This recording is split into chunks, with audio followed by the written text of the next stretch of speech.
Hey guys, YouTube channel just reached 8,000 subscribers. Thank you guys so much for watching. It's so cool to see so many people watching the content that I'm putting out there. So thank you for choosing to spend your free time watching my videos. It means a lot to me. I have a lot of really good questions for this one, so let's get started. Kevin McGrath sent in a long question. I have a more philosophical question. I've been getting opportunities to do a variety of jobs, including recording artists, producing podcasts, and composing music for commercials. I'm still not exactly sure what my career goals are, and I haven't begun charging for my work yet, as it has been informal for friends. Do you feel it is smarter to A, focus on the specific skills and be masterful at it, or B, be versatile, even if it means competition may be more specialized? There may not be a golden rule, but I'd like to hear about your approach and others you have seen. Thanks. Okay, so this is a really interesting question. I'll try to only speak about my own experiences with this. So I think the jack of all trades approach is the best. I offer podcast editing, drum editing, mixing, mastering, vocal recording, pretty much anything that people want that I think I can do. I usually take the job. I don't turn down a lot of stuff unless it's a really low amount of pay for a lot of work. It's very rare. What I found is that month to month, or even day to day, the type of work that comes to me is totally different. Sometimes it's a podcast to edit, sometimes it's an album of drums to edit, sometimes it's an album to mix, sometimes it's a couple different albums to master. Some months there's nothing.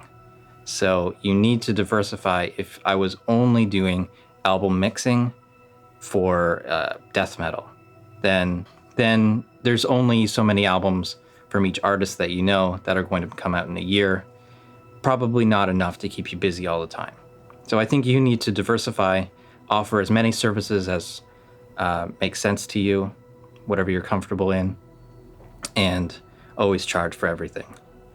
I think it's good to offer things to your friends at a discount, but they got to give you something, because if you're not working with them, you could be working with someone else paying full price. So don't do everything for free for your friends.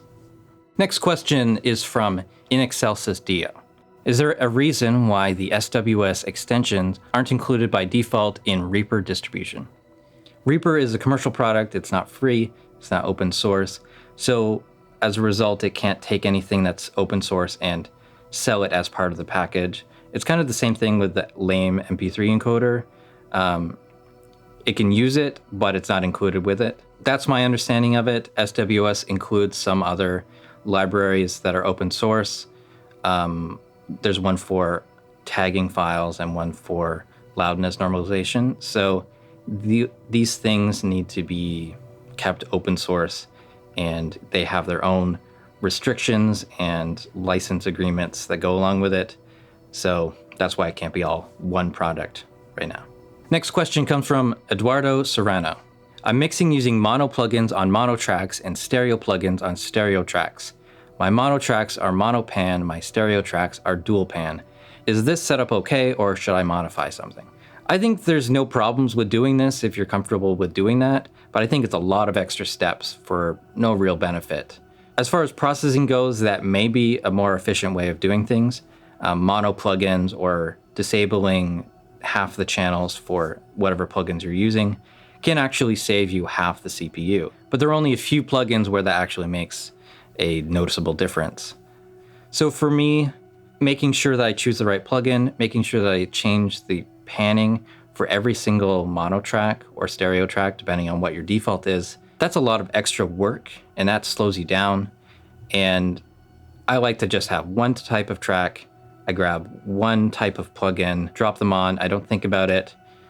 Stereo tracks usually stay wide. Mono tracks, I could pan wherever they need to go. And that's it. Don't really need to worry about it. But as I said, if it's working for you, if you're comfortable with doing those extra steps, then keep doing it. Next question comes from Ben Jewell. Hey John, I'm wondering what your approach to mixing a live concert performance would be. Would you treat each song as a separate entity, or mix it as one long track and automate like crazy? I'd approach this with all the songs in one project.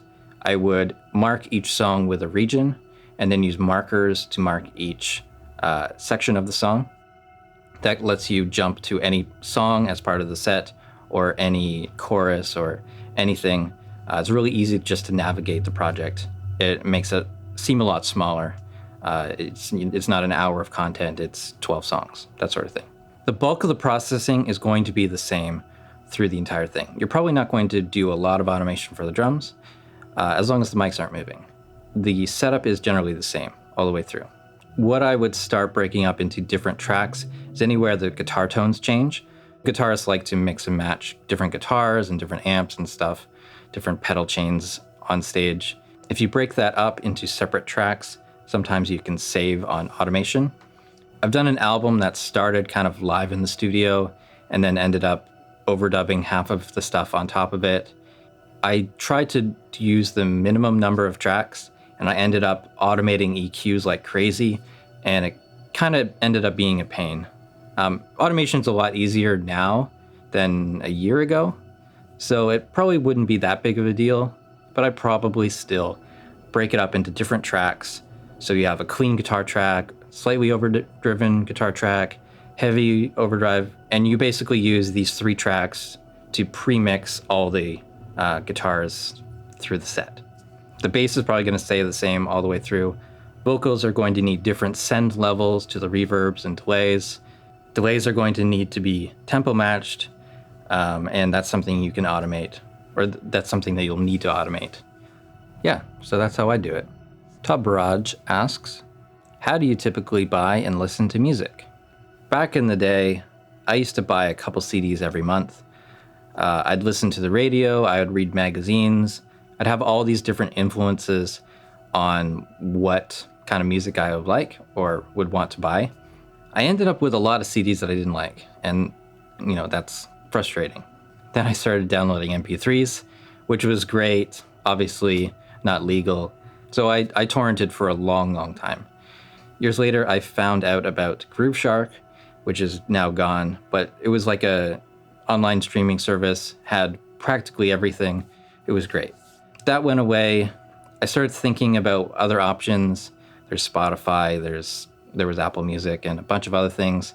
I started thinking about how long it would take to either rip all my CDs that I have in the basement, I've got a ton of them, or even just getting torrents of everything I'm interested in would just fill up my hard drive, and I don't want to do that either. Either way, it's a lot of time and effort spent, and then I have to back that up, and just a pain. So Apple Music had a trial for a couple months. I did that. It was good enough. It has a big selection. The worst part about it is having to use iTunes. It's a terrible app that changes monthly. You can never find anything that you're looking for. It's constantly changing the interface. I don't really want to get on a rant about that, but it has basically everything. It's $10 a month and it's easy to use. And some of that money actually goes to the artists, so kind of feel good about that. So yeah, I bought CDs, then I stole music, and now I pay a little bit each month to give a few pennies to artists. Hey, how about a question to you guys? How do you find out about new music? What influences your musical purchases or things you listen to? So that's it. Thank you guys so much. This has been another Q&A session. I do these every 500 subscribers. Subscribe to the channel if you haven't already. Follow me on Facebook and Twitter.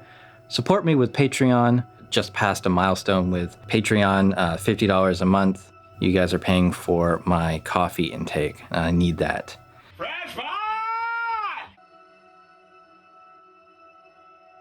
If you're watching this on YouTube or elsewhere, there's also a website, reaperblog.net. I have courses there. I have other articles. You can search for whatever you need. It's bound to be some information on my website. All right. See you.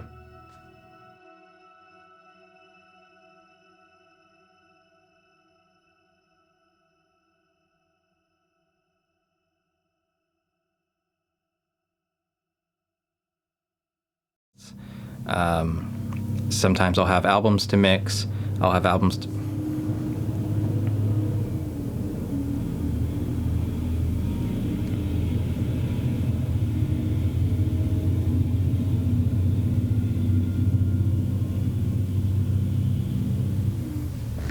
loud ass truck driving by.